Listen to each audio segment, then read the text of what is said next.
Studying is a vital part of life for every student. We need to make sure we know all the material that we're learning, and it's the best way to ensure success. So we are getting some study skills today. Here at Columbus Academy, I'm with Carolyn O'Brien, who is a learning styles specialist. Carolyn, it's so good to sit down with you. Thank you. So the importance of learning proper study skills, first and foremost. Why do we even need to know how to study? It's something that doesn't intrinsically just come. We have to kind of figure out what is it that helps me bring the material into my understanding.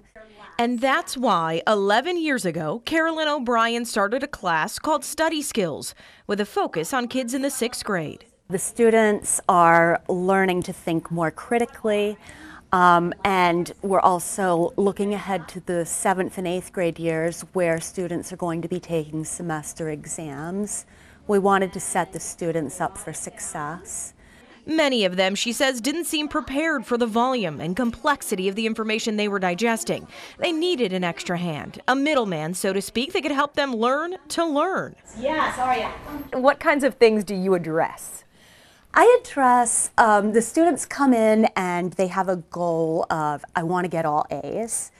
And I kind of examine that a little bit with them and say, okay, so what do you suppose you would need to do? What does it mean to get an A? What is it that you're going to change about your habits? So where does someone begin?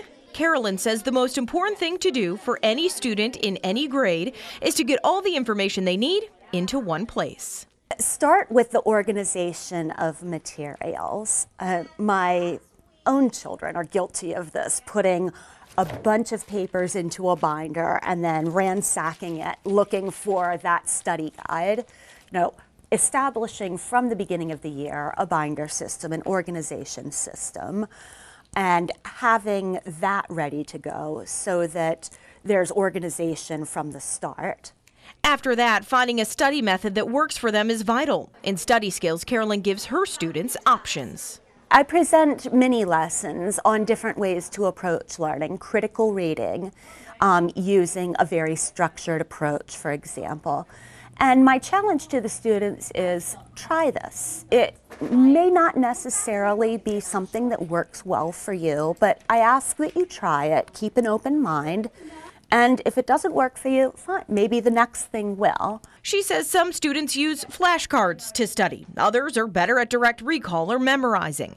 Then there are students who are more visual or more auditory learners. Some find a group setting more helpful, while others prefer one-on-one. And then once they have been exposed to different strategies on how to organize information, how to outline, how to effectively read a passage with a critical eye, they find that it's actually coming better to them and they're understanding it more readily. And simply put, that's the goal, to digest, understand, and recall the information at hand.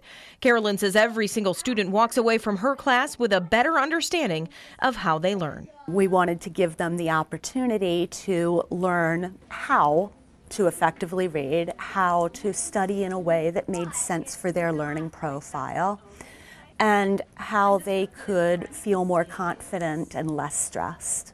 2 things I think any middle schooler could get used to.